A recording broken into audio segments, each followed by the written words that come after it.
Should we go back off and We can hear it now. Can you hear us now, Corey? We can hear it now. Well, that's super fun. Let me redo this with my lovely introduction.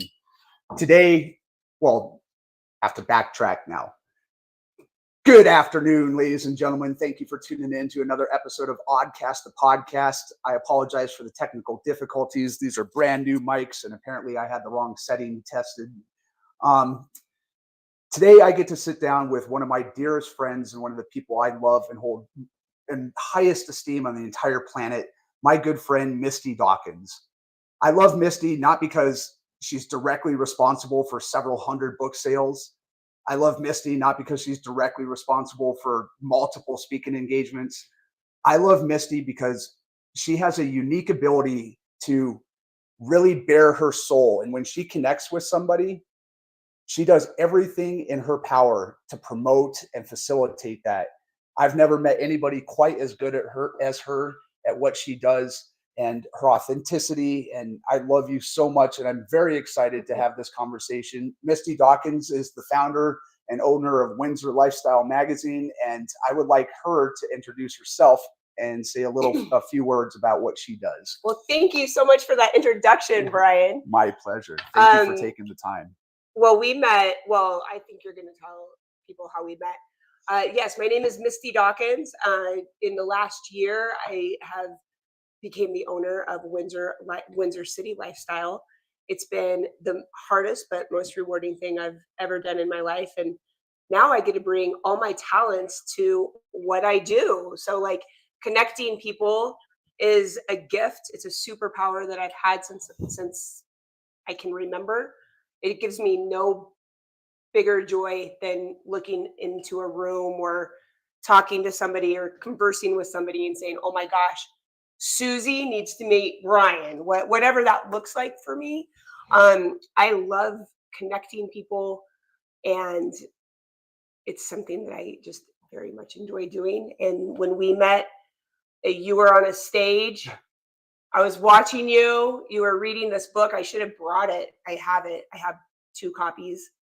And I was like, A, I need to know you. And B, how many copies are we going to sell today? And C, how many people can I get in front of? His book touched me, still touches me. And we can talk about that on another time or today. That's not what we're here for. Okay. I appreciate you being the consummate promoter that you are.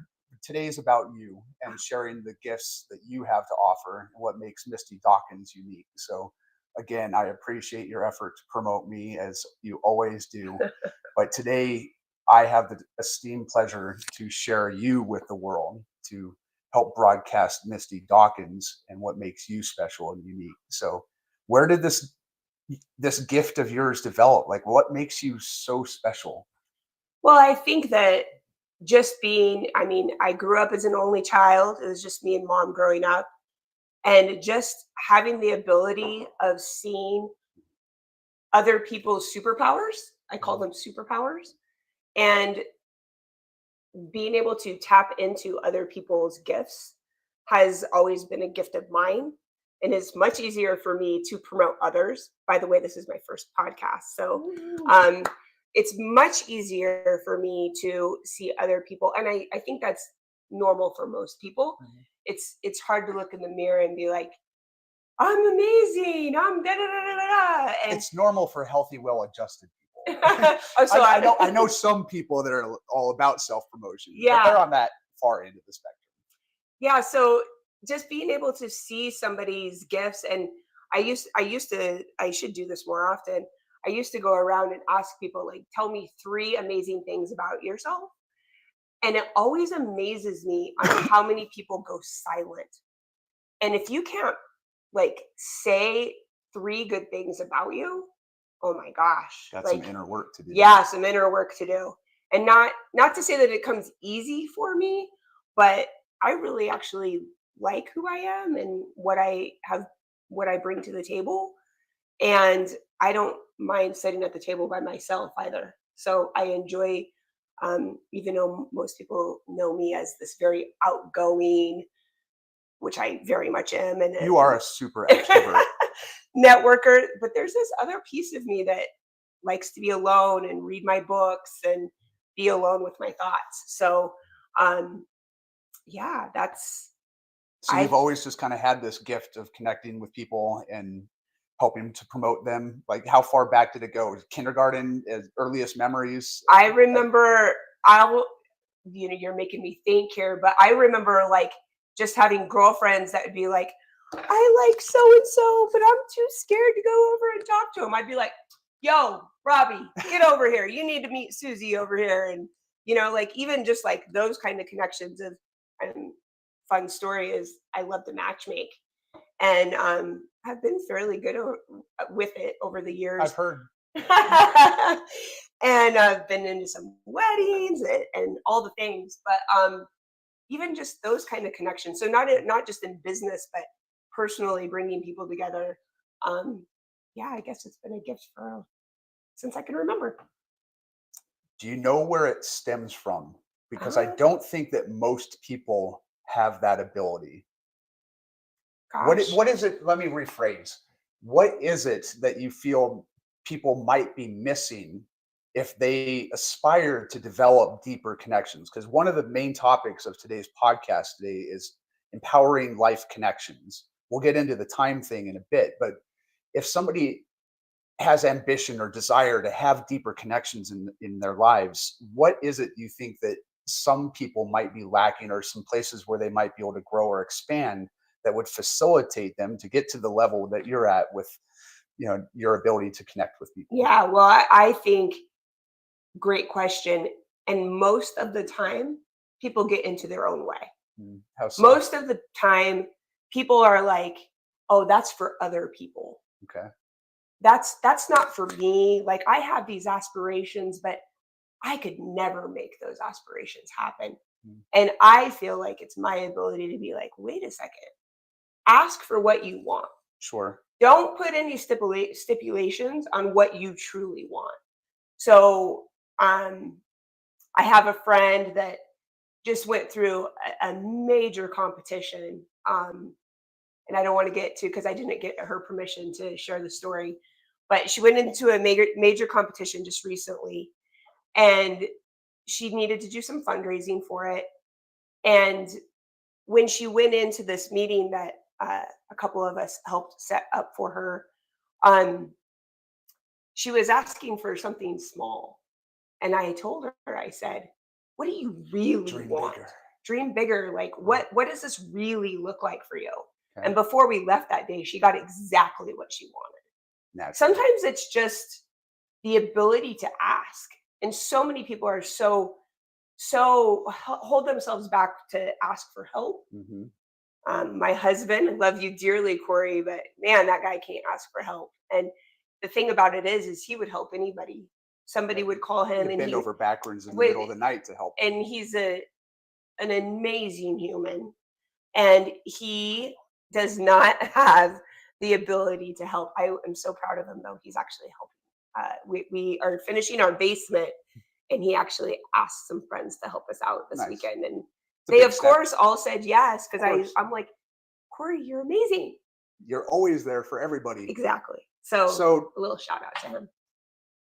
what I'm gleaning is maybe an imperceptible self-limiting belief in deserving is what often keeps people from developing deeper connections and life connections like that. Yeah, Like they well, don't feel they deserve to have people in their lives. They don't feel like they're worthy of deep friendships and loving connections, or what is it? well, you just actually hit something that, and this is not rehearsed, obviously. This is all impromptu, shooting for the hip.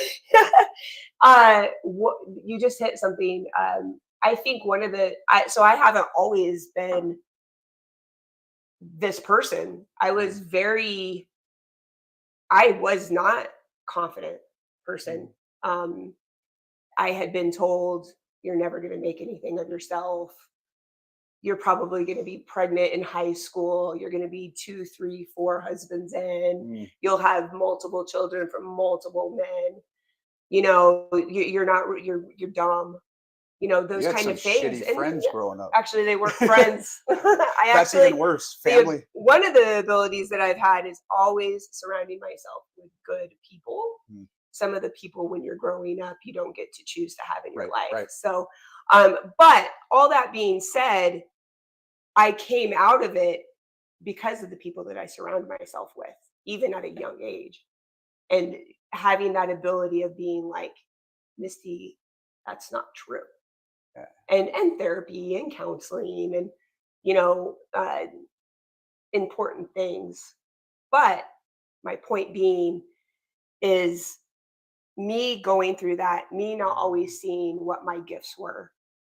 In fact, I didn't probably see my gifts until my 20s and have really developed into my 30s and 40s and now 50s to become the person that I am today.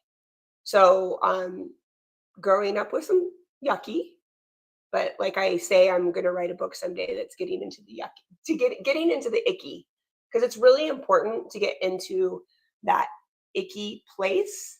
And you need to bring light to the darkness or it'll just fester. 100%. And that's So- not fun. It's not a fun place to be, but it's important if you're going to get to the top. But even choosing to elevate your social network, like choosing to surround yourself with higher caliber people, starts with a baseline belief that you're not getting what you deserve, that the people that are around you are keeping you down, like the crabs in the bucket mentality. You at least had that baseline belief even early on that these people are just dragging me down. They're filling my mental factory full of negative, toxic crap, and it's bringing me down and making me feel worse about who I am. And so even at a young age, you have some level of belief that you deserve to surround yourself with higher caliber people. And I definitely have noticed, like, I love to help people see their worth and their value. Do we have some fun comments? Corey and Michaela are watching. Oh, hi, Corey and Michaela. They may be the only two watching, and that's okay. On Facebook, it appears like we have a few, and I don't really know who's on YouTube right now. So. Okay, very cool. This is my first time, so I'm just, and welcome to my home. Thank you for inviting us in. So we were talking about that level of belief in choosing who you surround yourself with. Imagine somebody who currently is deficient in that area. What advice would you have to help them boost that, take that first step forward right now? Whether you're talking to a high school kid or somebody in their late 50s, who's surrounded themselves with toxic, negative energy, draining vampires their whole lives, what would be that first piece of advice that you would give somebody? Yeah, we've already touched upon it. Surrounding yourself with solid humans, all the way from teachers to friends to when you go to networking groups. It's so easy. I mean, I'm going to go to networking because it's another thing that you're an expert at. What are your superpower. I just actually did a talk on networking, and one of the things that I'll say about networking is go in with intention. Okay. I'm going to go and approach 5 people that I don't even know, and we're going to set up a coffee date. You just gave me anxiety. Yeah. And I do like myself, and I do believe I have value and offer, and surround myself with wonderful people, and that gave me chills. Yeah, just to walk in and like talk to a stranger. Yeah, not me. Really? Nope. That shocks me because you were easy to talk to when I met you. Thank you. Okay. Well, we'll talk about that later. We'll do a little therapy session after our podcast. Yeah. So when you go into any situation, there should be a little bit of intention there. Okay.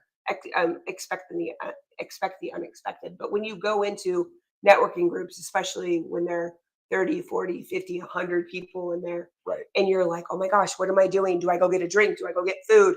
Oh, I'm just going to sit in the corner and just watch, right? Because that's comfortable. But if you go in with a couple of things that are on your agenda, it makes it so much easier. Especially if it's a small step. If you're starting off with that baseline of and I don't like meeting new people, and I'm shy, and I don't really have much to say. Yeah. If you have a small step of, I'm going to talk to one person, Yeah. get their name and business card, and find out what they do. Right. Then you can build on that. But don't And- start off with, I'm going to go to this networking group and I'm going to get 15 business cards and I'm going to meet and set up 15 coffee dates and blah, Right. blah, blah, like Misty always does. But if you're an ambivert or an introvert, you can start with something small and just be like, I'm going to get one person's name, card, contact, and figure out what it is that they do for a living and what makes them tick. And then you can grow on that. You can build your confidence from there. Well, and I think the other thing is, I mean, if it's a true, like for yourself, when you're just like going in by yourself, have a wing person. That helps. Like Yeah. have a wing person. However, that wing person needs to be a wing person that's not going to put you in the corner. You need to get Misty as your wing person. Have you met Misty? I mean, honestly, like make sure that wing person is going to be a good wing person. Like that person's not going to just be in the corner with you and you just the two of you are at this networking group and nobody knows you. Have that networking person if they need to be the one that has the intention of getting you in front of two people. Right. Whatever that is, it needs to be a positive wing person, For not sure. just somebody that's going to go and have cocktails with you in the corner. Or steal the light too. Yeah, right. Sometimes you can have the wrong wing person and the intent is that they'll introduce you and you'll network and get outside your comfort zone and grow your connections, but the wing person is so bright and vibrant that they end up taking all of the conversation and you end up in the shadow of that wing person. So yeah, that matters too. That does matter. So it's got to be somebody that you jive with, that you're going to play off of each other. That's what a good wing person does. And you have similar goals. Mhm. Like, set the objectives together. Yes. Going back to the belief part and building your esteem, I think one of the most valuable things that a person can do is build their belief in what they have to offer. And if somebody's starting off baseline, I'm worthless, I have nothing to offer, then maybe it can be finding a volunteer opportunity or just trying to make a stranger smile or something, to build your belief that you deserve to be around a higher caliber social network. We have to believe that we have something of value to offer, that we have a quality and ability, a gift that's unique to us, that we have something that's special that we can bring to the world. Otherwise, we won't ever feel like we deserve to be around better people or that we deserve to get what we want and have our dreams come true. Well, I think that all of it, I mean, you hit a great point in the fact of being able to, I mean, have you ever had a stranger come and give you a compliment that you weren't expecting? You were having a crappy day and all of a sudden somebody's like, you've got a gorgeous smile, or you just anything to like, it makes you feel so good. Or getting a note from somebody that you weren't expecting, a letter in the mail back in the day. Remember when we used to get letters? What No, we just actual text. letters? But honestly, like just like thinking outside the box of how can I make this person feel better? Because the truth is if when we make other people feel good, I just read The Go-Giver. I'm going to talk about The Go-Giver. If you've seen me in the last 2 weeks, you probably know about The Go-Giver. The Go-Giver is something that was gifted to me on my 40th birthday. Okay. So that's a little over 10 years ago with my friend Michelle. She gifted that book to me and I've literally read it every year. For the last decade. For the last decade. And what it is, so have you ever been told he's such a go-getter? And it means a compliment. However, a go-getter is get. Usually at the expense or taking from others, often. A go-giver is somebody that gives without even thinking about it. I got the biggest compliment from a dear friend, Debbie Waynes. Hi, Debbie, if you're watching. A couple of weeks ago, she said she didn't know this story, and she said, "Have you ever read The Go-Giver?" And I was like, "Oh my gosh, it's one of my favorite books." And I hadn't read it this year. And she goes, "That book reminds me of you." And she doesn't know this, but like I got like super emotional. That's like a huge compliment. Because if you have, again, if you haven't read it, it really is as simple as giving. And I love to give. Like I like to give my time and to people. The one thing that I will say though is I will give until I'm blue in the face. However, if the person cannot get out of the victim mentality, I just can't. Yeah. I can tell you where the water is. I can't make you drink it. So I will give until I just am like, oh, this person's not in that space. I wish them all. I hope they find it somewhere else. I don't have that kind of time.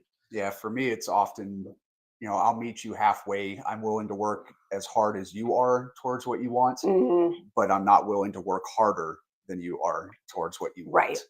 Agreed. Agreed. That's a really good boundary to maintain, because, like you said, if someone's stuck in the victim mentality and genuinely all they want to do is complain about their situation because they wrap their identity around it and they don't actually want the situation to change, there's no Yeah. use, because our time and our energy is finite.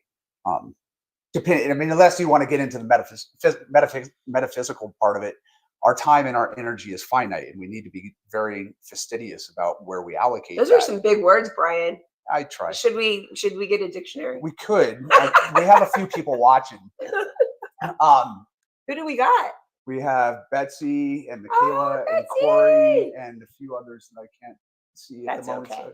So, we have to be very fastidious about where we allocate our time and our energy. And if Mhm. people aren't willing to meet us halfway, like that, what is it, a Travis Tritt song? I'll start walking your way, you You'll start start walking walking mine. mine. We'll meet in the middle, beneath that old Georgia pine. Yeah. I'm more than happy to bust my ass and help you achieve your dreams, but I'm not willing to work harder for your dream than you're willing to work for your own. Absolutely. But yeah, the I'm not Go-Giver. gonna do the work for you. But the Go-Giver, one of my top 5 books. What is it about that book that resonates so much for you? I think I already just said it. Like, just giving without giving to the people that truly truly need it. Appreciate First it. of all, appreciate it. Lots of That's people need it. Yeah, that's true. Appreciate's a better word. Mhm. And it's just something that I don't want to give away a bunch of the book, but there's five rules in it. I wish I knew them by heart. I don't.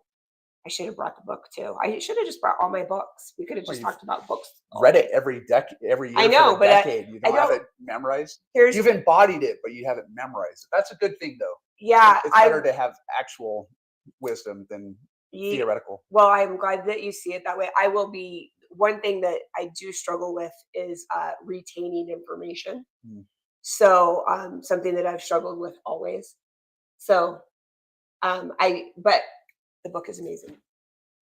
What is it that is so important about giving? Why is that? Why does that have It such a comes back. profound impact on a person? I feel like, so I get asked all the time, Misty, you're always so positive. You're always so happy, which it truly isn't true. I mean, I have my moments. You have down days? I do have You down wake days. up sad sometimes? Oh, bullshit. For real, it happens. However, I will say that what we focus on grows. Mhm. And I always try to see the better in people and things and situations, and not perfect by any stretch of the imagination. But I truly do believe when you give, you do get. So Mhm. the go-getter is not not negative. It's just it naturally happens. Because what you do focus on does grow. For sure. And if you're gonna focus on the crap's gonna happen. Where attention goes, energy flows. Where Yes. energy flows, all things grow. So you got to be careful of what you're putting your attention on. Absolutely. Um, And I just have believed that for a very long time. And just setting your day with intention. I'll mention Debbie again. Debbie starts her day off with gratitude every single day, the most persistent, consistent person I know in my whole entire life. And when you start your day off in a positive way, if that's meditation, if that's the Bible, if whatever it is for you, it makes a huge impact. So haven't done it in a while. I used to start my day off with a podcast called Quote of the Day. Hmm. And it truly is, it's only anywhere from about 9 at the very most 15 minutes. And it is motivational speaking. Okay. Different clips of all different kinds of speakers, men, women, old, young, new, whatever. And it is a great way to start your day. In fact, I should start doing it. Great, put that on our list. Don't should on yourself. You know, Shoulda, woulda, coulda. one of my favorite quotes is from Jim Rohn, and he said, "The quality of our life is determined by the ingredients we pour into our mental factory." You know, and it goes back to what you're speaking on now, and being very careful and fastidious about what it is that we're putting into our brain, not spending too much time, you know, watching negative news and hanging out with negative people. And you know, if you start your day with a 15-minute podcast that's pouring positivity into your life, for you know, 15 minutes of silent meditation focusing on gratitude or something like that, you know, that's the state that you'll embody, and that's the ingredient that you'll pour into your mental factory, and that's the quality of life that you'll get. I think one of the things that's really important to touch on, though, it can't be a ploy when we're talking about the go-giver and having a giving mindset, you know, trying to offer and help others. There can't be ulterior motives. That's one of the things that I love so much about you, is that you give without any expectation or even aspiration that it'll come back around. You genuinely just want to help. And I've never, and I'm a super empath. Like, I can tell where a person is at energetically and emotionally. You can tell when somebody has an ulterior motive, that they're giving and they're moving that abacus over, they're keeping score. You're like, yeah, I just did you this favor. Remember, because there'll come a day I'll make you an offer you can't refuse, or something, you know, and you know that they're keeping score. And it's really important to have that giving mindset, but to also do it from a genuine place of, I just want to be of value. Can you touch on that? Have you spent time with or been around people that you felt had ulterior motives by their giving? Sure. I think we all have, but I'm of the belief that when I grow, everybody grows. I want everybody to grow around me. Like, if somebody has an aspiration, don't tell your aspirations around me, because I will be like, okay, what's up? She'll make them come true whether you want them or not. You better be ready. It's one of those, be careful what you wish for. Yeah, I mean it, and things like that have happened to me too. You surround yourself with those kind of people, and they're like, you know, let's make this happen. I mean, being an owner of a publication, I did not see that vision, was not in my wheelhouse. And it took a friend to say, hey, why not you? Yeah, why aren't you doing this? And I was like, you're this was cray like cray. made for you. Yeah. And I had no idea. Like, and it's been wonderful, but allergies, excuse me. Yeah, but it's like, I truly believe that when you rise, we all rise. And I like surrounding myself with people that want to be better, do better, see better.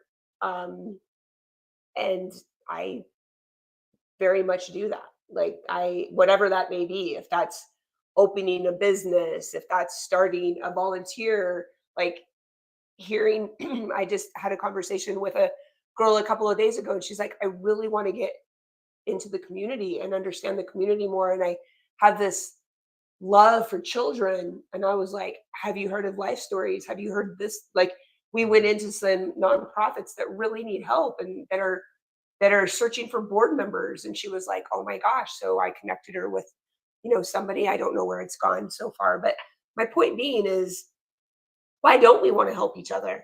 It's I can't take any of this with me. So why not share our powers and our goodness to whoever that is willing to do it, to be a part of it, I guess. 100%. And, you know, it becomes addictive. The feeling of value that enlivens our spirit, that we get, the sense that we get when we actually make a difference in somebody's life, is really addictive. There's nothing quite like it when somebody comes back and says, you know, that thing that you did for me, it meant the world to me.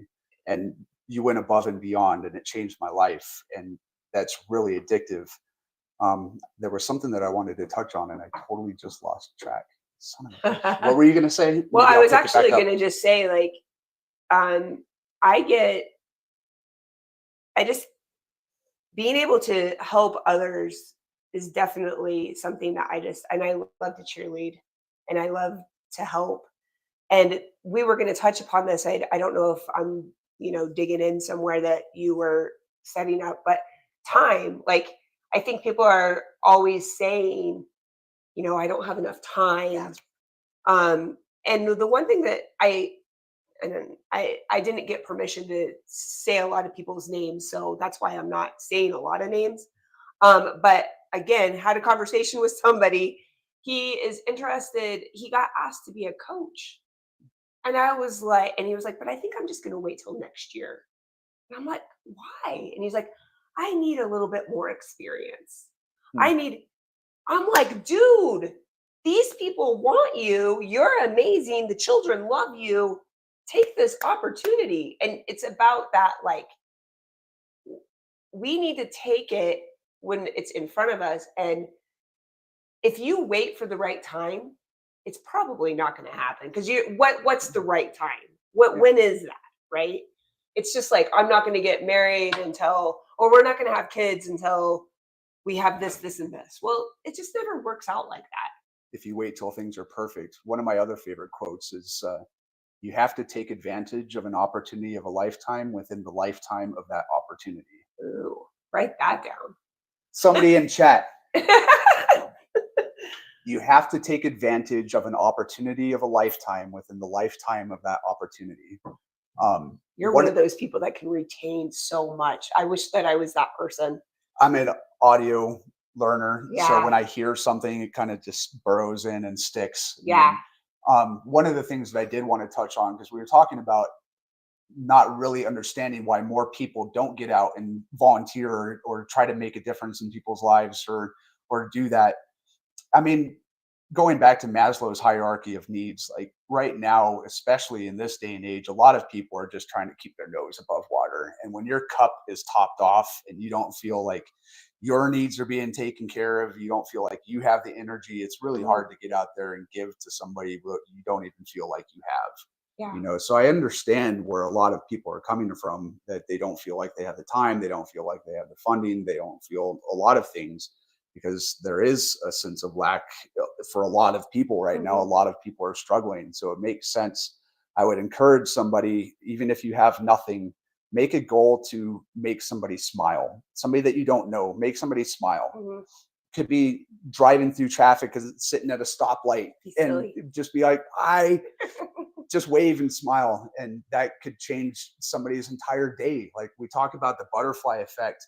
Imagine you pull up to a stoplight, there's a car next to you, and somebody's just like on the edge of their seat, and you can tell, you look over and you wave, you're like, hi, how are you? They may punch you. They may want to punch you. They may want to, but they also may smile, and we don't know what's going on in the life of that person. Maybe they just got fired, maybe they just got bad news. If they carried that all the way home, maybe they have a wife, maybe they have a husband, maybe they have kids, and they carry that frustration and that anger or angst or whatever they're dealing with in that moment all the way home. But you pull up to them and you're like, hi, have a good day, bye. Yeah. And you make them smile, and you take them out of that Mobius strip, ruminating on whatever's going on in their life for a couple of seconds. And maybe they go home and they're like, maybe I won't kick the dog.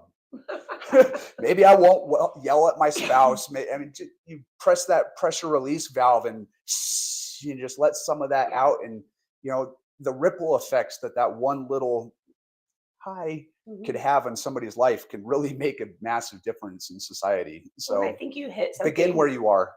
And I think that goes to the metaphor is like when you're looking at stairs, right? And you're looking at the very top stair, and you're like, oh my gosh, how am I ever going to get to that top stair? And if you can just take one step at a time instead of looking at the big picture, that's where just one breath, one smile, one thank you. And then it's like, and that's anything in life. If it's working out, if it's more of a positive attitude, a different job, whatever it may be, just don't look at all the pieces that you need. Just look at one simple step after simple step after simple step. Another book, The Slight Edge. Yeah. It talks about that and the compound effect. Hmm. You know, if when you know, like saving money, right? Like you're like, oh, it's not going to make a difference for a long time, but all of a sudden it's like, oh, $5 and $5 and then 10 and then 20 and then 30 and then all of a sudden you're like, holy Where did moly, this like, come from? yeah. And again, it's just those, try not to get overwhelmed with the big picture and just take that one step at a time. Not to mention the effects that it has on our self-esteem. You know, the intangible value that we can draw from this, and what that actually does to how we feel about ourselves, whether it's doing 3 push-ups when you didn't think that you wanted to or didn't think that you could, or running from your corner to the stop sign when whatever, just teaching yourself that you can do something hard, that you can push through when you don't want to do something, when you can save that dollar and put that in the jar for next month, like the compound effect. you know the esteem that you build from taking that first step and then the next step, and how Absolutely. that grows with compounded interest.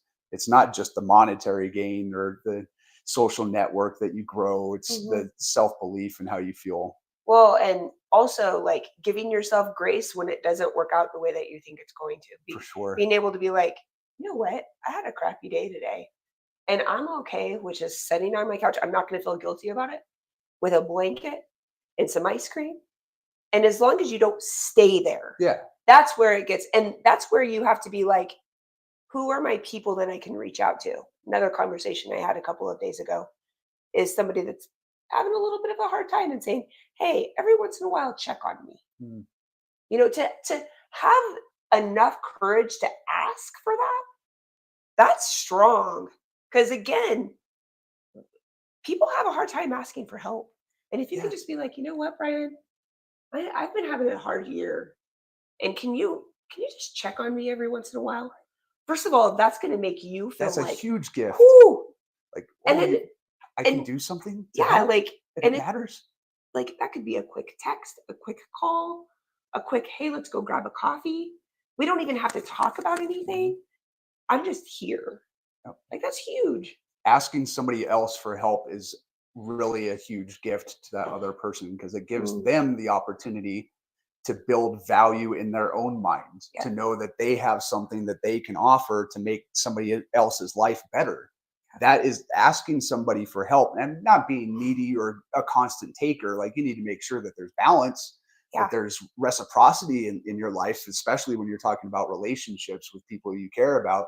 But when you ask somebody for assistance, help, or whatever, or just check in on me and make sure that things are okay, you're giving them the opportunity of a gift to build their self-esteem and know that they have something that can make a difference. Absolutely. It's huge, huge, Yes. huge, huge. Ooh, somebody's got some words over there. Betsy, Oh, would you like to read what oh, Betsy's well, favorite first of Denzel all, Washington quote? I love me some Betsy We all do. Hi, and Betsy. her hubby and her beautiful girls. One of my favorites by Denzel Washington. The most selfish thing you can do in this world is help someone else, because the gratification, the goodness that comes to you, the good feeling from helping others, nothing is better than that. Not jewelry, not the big house, not the cars. It's the joy. That's where the joy is, in helping others.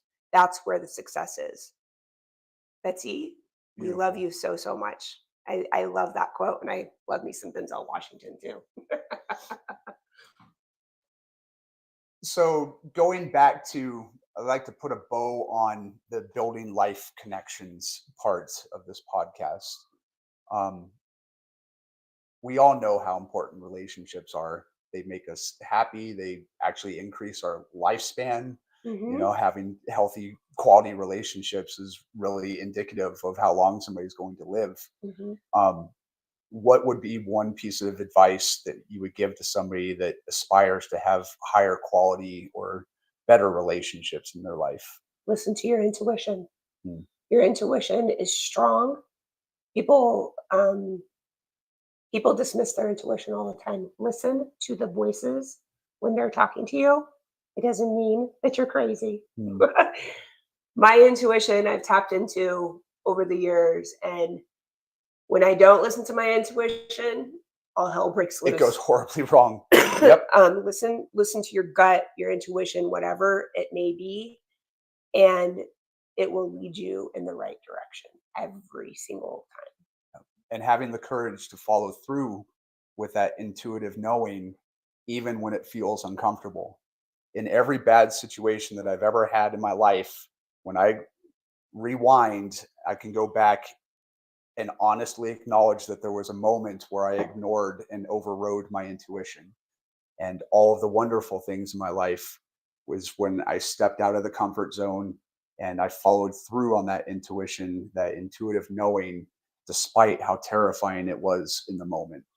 Well, you just hit on and understanding the difference between this is uncomfortable, but it's going to get me to a good spot, to this isn't right. This is going to Right. get me to the wrong spot.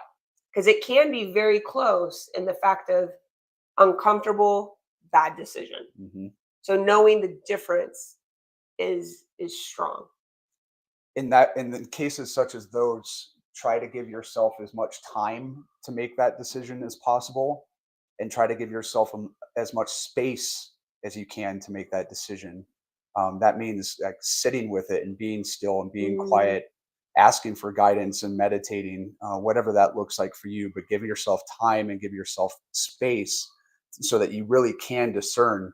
You know, like when about when I went backpacking and I spent that year traveling, mhm, leading up to that excursion, that voyage, I lived for a year out of a backpack traveling through third world countries. mm, But in the month leading up to that, there was so much terror. And what it was ultimately, when I sat with it and I got still and I prayed and I meditated and gave myself space to make the decision, what I realized was the fear that was coming up was ego trying to talk me out of it, because I knew that the growth that I would receive through that experience would mhm. make the ego superfluous. And so give yourself time, give yourself space, try as hard as you can to make sure that you have the room to make that decision. So you can discern what is intuition, what is ego, and what is that knowing, is this a bad decision that Mhm. I need not walk down that alley? I need not start this relationship, or is it your intuitive knowing or your ego and giving yourself that? How Ego. do those two things feel differently to you? Like when you're discerning the difference between ego and intuition or whatever it is, how do those two different, how do you discern which is which? Yeah, well, ego can oof. Ego is strong, and I am guilty of falling into my ego. In fact, uh, We well, all are. oh We're human yeah, still. and it is a good thing to be like check the ego. Like we've heard that, metaphor, and it truly is like, am I doing this ego, or am I doing this because it truly is the right thing to do? Right. Um, So so do they feel different in your body? How do you yes, make that I decision would for you? say ego is more of like, I'm gonna prove this. Like, Mm, it's more of like a, oh man, what word do I want to say? Like it revs up, right? okay. Intuition is more of like, this feels good. Like Okay. it's almost like you set back. Ego's like you go up forward. Like Mm, you're like ready to battle, right? Is that sure. is that a good? And then intuition is just like, um, if somebody asks you to do something, you truly are just like, this feels good. Like Like I'm a doing warm this. bath. Yeah, like it feels natural. It feels good. It Mm. feels like the right place to be. Often ego isn't just the thing that drives us forward. Sometimes ego is the thing that keeps us repressed. Oftentimes it is actually ego that keeps us stuck in the corner at a networking group, or keeps us stuck from asking that pretty girl or that handsome guy for his number at the bar or whatever. Oftentimes the ego actually squashes us down. And the ego isn't just always that I'm better than, or the arrogance or Mhm. assertiveness that is often associated with the egoic action. It's often the thing that keeps us repressed and stifles us from our growth too. Yeah.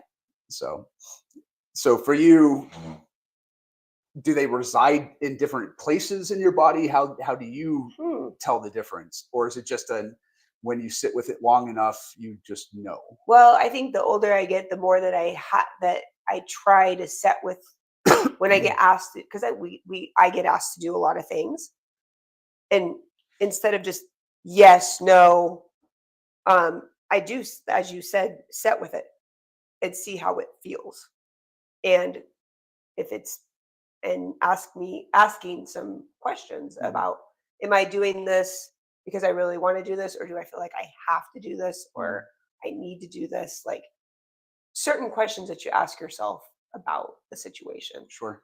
So hopefully that answers the Yeah, that's question. just part of the giving yourself space and time to Mhm. make the Mhm. decision. I do want to get into the time part of this Mhm. conversation because it's one of the things that I'm incredibly passionate about. Um, Time is valuable. it's not only valuable, but so we have this tug of war between we need to take advantage of the opportunity of a lifetime within the lifetime of that opportunity. We also have to remove ourselves from our attachment and expectation to outcome. Because when I look at like bringing my book to the world is a really great example. If I had an attachment to outcome and an expectation of the timeline of when that would happen, I never would have made that book. Or if I did, it would have turned out like a piece of crap. Like I would have gone with the first artist, it would have been abysmal. And Mm. if I was so attached to the outcome and the timeline that I wanted, it wouldn't have turned out the way that it ended up being. Mhm. So when it comes to time, what are some of your philosophies? Let's talk about trusting the perfect timing of things. Well, I mean, time is again very, very valuable. And so again, we'll just go back to when my friend talking about Windsor City lifestyle. We'll just Okay. go to that. Yep. Loved what I was doing. I was with the Greeley Chamber. Loved it. Uh, three questions she asked me the day that all of this came about. Okay. She asked me three questions. Goes, I know you love what you do.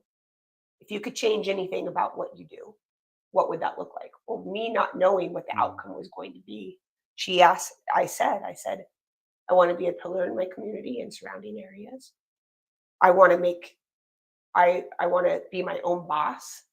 I want to make my own rules. Mm. And I want to make some real money. I want to contribute to my little family, which is me and Corey. It's just the two of us. She said, what if I can make all that happen? And then she said, Windsor City Lifestyle has been looking for a publisher for the last 2 years.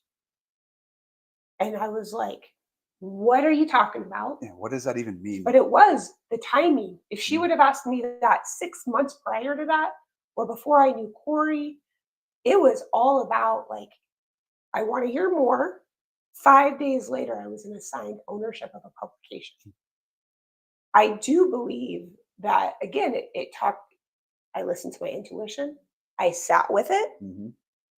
I, of course, discussed it with my husband, because you don't make big decisions like that Shouldn't without the other. doesn't go well for a relationship. Yeah, thankfully he was on board before I was on board, which Mm. is very unusual. He's an overthinker. I make pretty quick decisions. I'm very black and white. He's a lot of gray. Okay. I guess that's why we balance Yin and yang. balance each other out.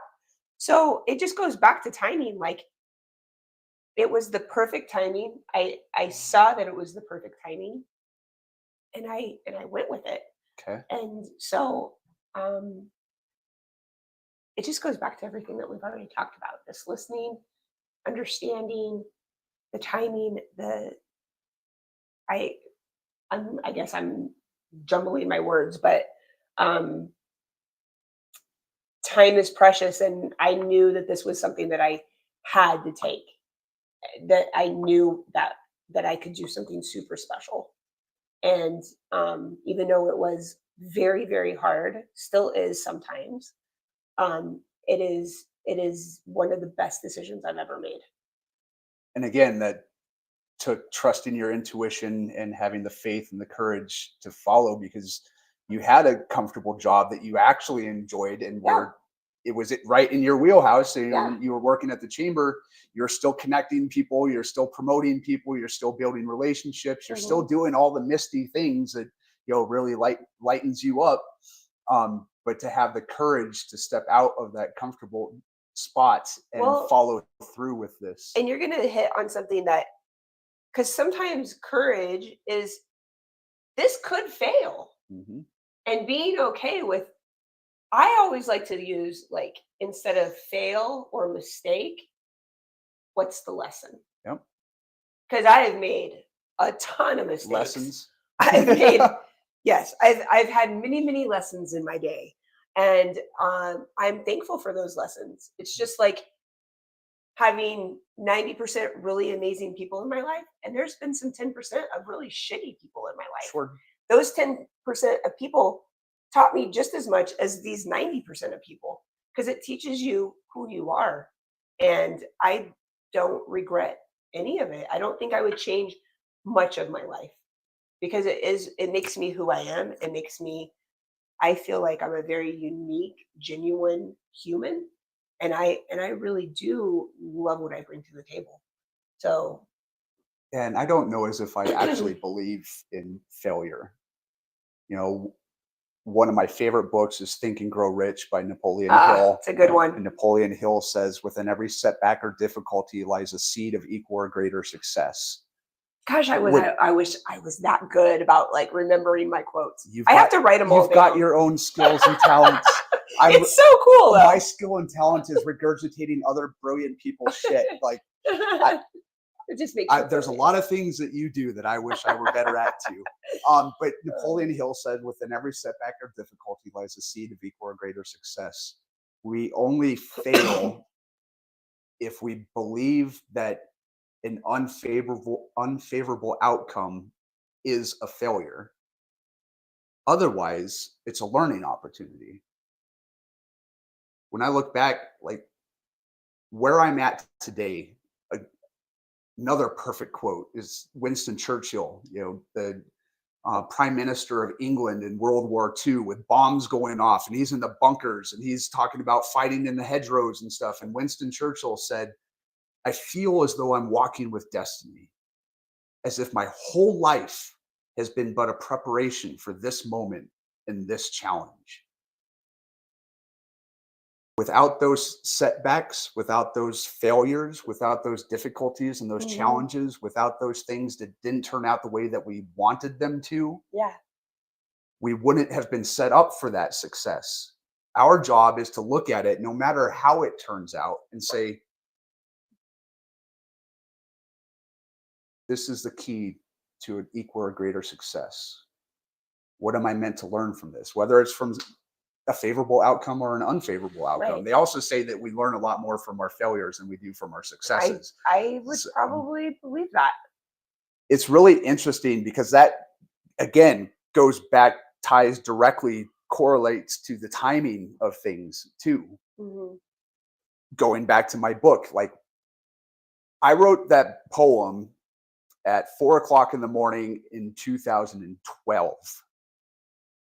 And it took me 7 years to turn it into a book. I hired one artist, paid her $1,500. 6 months later, gone, ghosted, stopped returning calls and emails, just gone. A year and a half later, found another artist. I'm like, I'm not going to make that mistake again. Gave them a half deposit. And 6 months later, or 3 images later, the quality of their work just tanked. Every single one of those felt like a failure in the moment. But trusting the timing and the knowing that this was something that was meant to happen, and I didn't know when it was meant to happen, I just knew that it was supposed to happen, or that it would happen, is how I was able to proceed and have it turn out the way that it did. Because if I had published that very first iteration with the crummy artist or whatever, my nonprofit wouldn't be involved. 80% of the proceeds wouldn't be going to a World Empowered. It would have been subpar at best.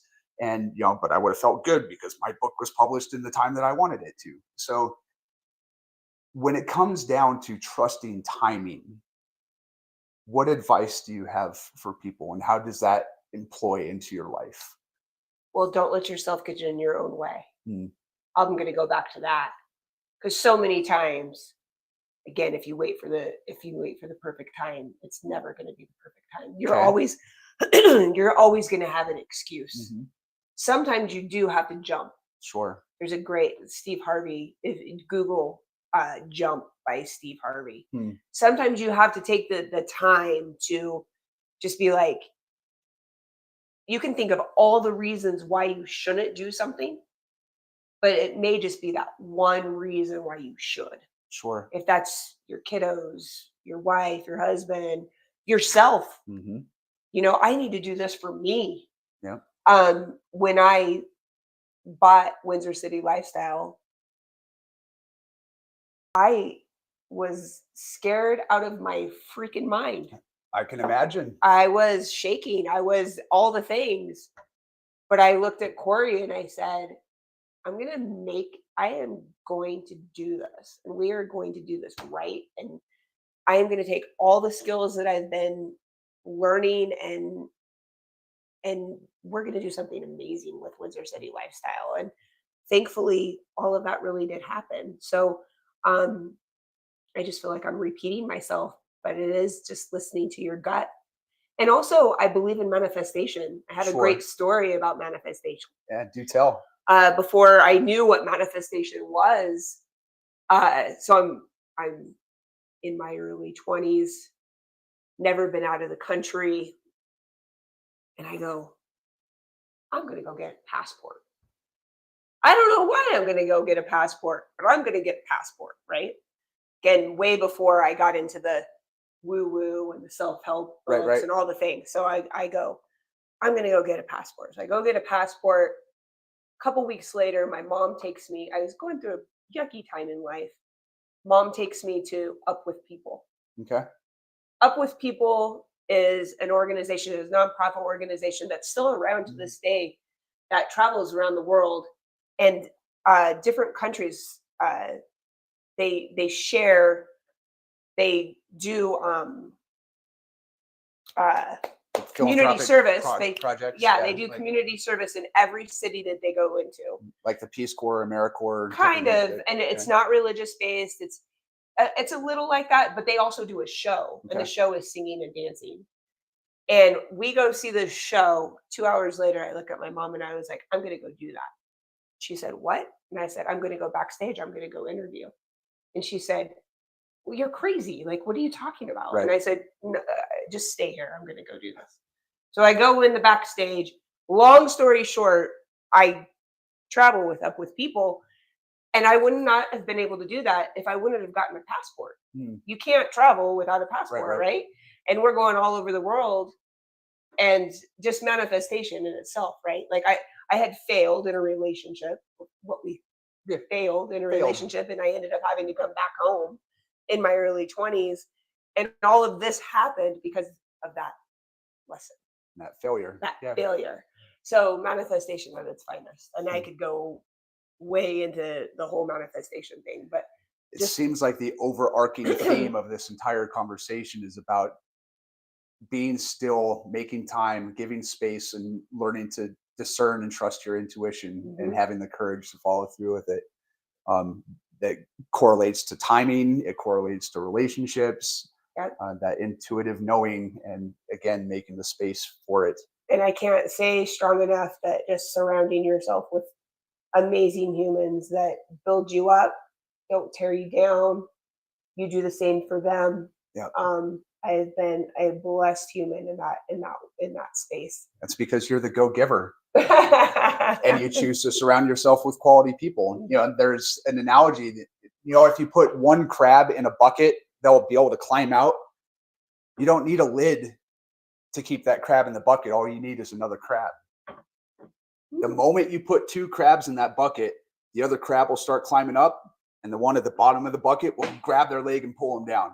And then they'll start climbing up, and they'll grab its leg and pull it down. You don't need a lid for a bucket. You just need a second crab. So we need to make sure that there aren't crabs in our life, that if we do have other people in our bucket, that they're the ones building the ladder, pushing us up. The rising tide raises all ships thing. And remember that we deserve to be around quality people. We deserve to elevate our relationships. I think that's the number one thing right there, is knowing that you deserve the best.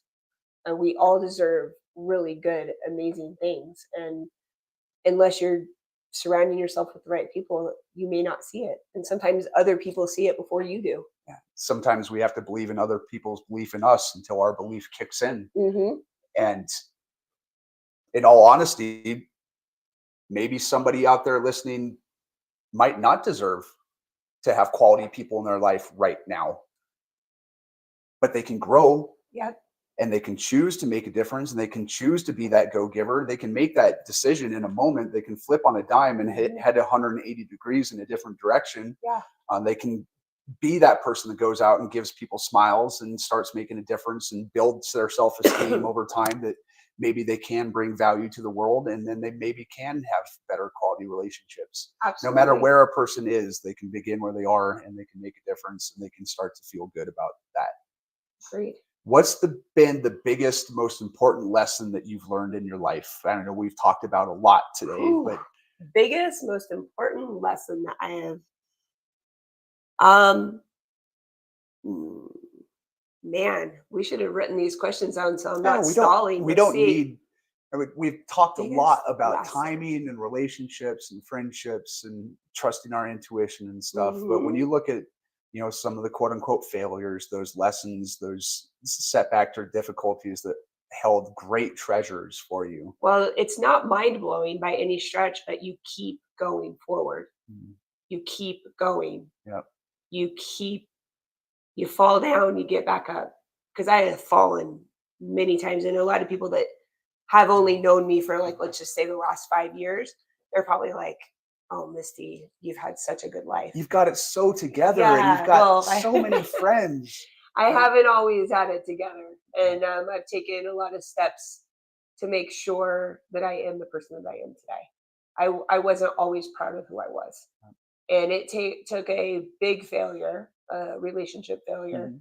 that I'm not very proud of, that I finally had to forgive myself for, that put me in a situation to do a lot of self reflection and realize that get your shit together, Misty. Choose the person that you want to become. I don't want to be that person. And that's, you're not my therapist, so we don't have to, but again, a failure, a lesson that got me pretty far into the icky. Mhm. And I was 195 pounds. Mm. I was very, very unhappy in a very not good relationship, but not because he was a good human. We just weren't good together. Uh, and it took me looking at the staircase and just going one step at a time. Yep. And it was really, really, really hard. And again, getting into those situations of why you chose what you chose is not a proud moment. And Mhm. treating other people, because here's the one thing, it's much easier to look at other people's faults than looking in the mirror and saying, these are the things that need to change. Yep. It's much easier. So that's what I was doing in this relationship that I'm Fault talking about. finding, because I was very mean and very ugly and a very much of a person that not very many people know me as anymore. And not proud moment. Mm. It was so looking at yourself and being like, who do you want to be? Are you portraying the person that you can sit at a table and be proud of? Would I want to be my friend? Would I? Absolutely. And at that point in my life, which was 20 years ago, I was not that person. I would not have wanted to be my friend. I can honestly say I am a good friend. Yeah, you are. I'm a good friend. Damn And straight. So, how did that shift for you? What was the first step? I mean, once you realized that you wouldn't want to be your friend, um, how did you start to change the person? well, I left the that- relationship. Okay. I got a different job. Okay. I started seeing a counselor again. Um, Started working out. Started reading a lot more. Love books, Mhm. always have, and I had stopped. All different kinds of books too. I don't just read self help, but fun books, fiction. I love a good biography. Love a good biography. I love listening to other people's stories, which funny that now I'm in publishing because I get to tell people's stories and business stories and nonprofit Yep. stories. And I love that piece of what we get to do. Yeah, just taking one step at a time of being proud of who I am. Ruthless self-reflection and honest authenticity. Like you said, having the willingness to actually look in that mirror and be a spelunker of your soul. I And love your words. thanks.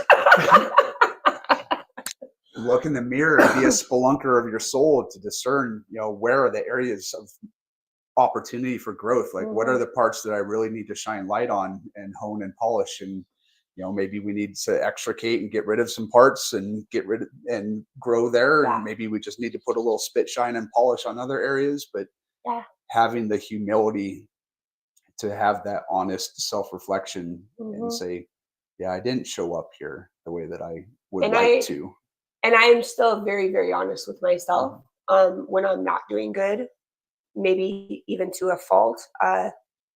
However, other thing that I'm really good at is something we can't be good, just like you being able to have all those quotes in your mind. And the one thing that I'm good at is surrounding myself with people that I'm okay with being like, I'm really not good at technology. Right. Me neither. Not good. Don't But want I'm to be. okay with asking about it, and like bringing that person into my world and being like, hey, help me with this piece. I don't really have any interest in learning much about it. Help me. Please. So like take this surrounding, so it's just as good at, it's just as important to know what you're good at as knowing what you're not good at, and making sure that you're surrounding yourself with those people that can help you with those things. So what are we doing over here, Brian? I don't know. I just put Misty Dockins' email address on the bottom of the screen here. I would love for people to reach out to you, whether it's advertising their business in your magazine or just talking about their experience. Or do you have any promotions or anything coming up in your life that you would like to share? Best places for people to connect with you, whether it's Instagram, Facebook, or what? Yeah, please start following Windsor City Lifestyle on Instagram. You can also follow my personal page, Misty Girl. I think it's just Misty Girl. Yeah, is it just Misty Girl? And then on Facebook, I don't do as much on Facebook as I do Instagram. However, very, very easy to find on. I think I'm the only Misty Dockins, Dockins. I think. So easy to find me on Facebook, as well as my business page, which is Windsor City Lifestyle, is on Facebook as well. We have something really fun coming up in June that anybody and everybody is invited to. You don't even have to RSVP, but it's kicking off the Greeley Stampede, Windsor style. Okay. And we're doing it at Highland Meadows Grill from 6 to 8. The Wranglers are going to be there giving away tickets to the Greeley Stampede, live music. Highland Meadows Grill is one of my partners, Amanda and Mike Alt. Wonderful humans, great place. They have a beautiful patio that overlooks the golf course. Nice. So come and join us. It's going to be a blast. And that's what day and when again? June. Oh, let me just make sure I'm saying the right day. I think it's June 20th, but let me just make June 23rd, I think. Hold on. Goodness. June 20th. Perfect. June 20th, Highland Meadows Grill in Windsor, 6 to 8. Anybody and everybody, family friendly. So bring your kiddos. Yeah. Wonderful. Yeah. I love you. I appreciate you. Thank you so much for taking the time to have this conversation with me. I hope that something that we had to share really touched people's hearts out there, and some of these lessons that we broadcast made a difference and can help build life connections and help you trust your intuition and timing. Thank you so much, Misty. Thank you. I can't wait for the next one. Yeah, me neither. Thank you, guys.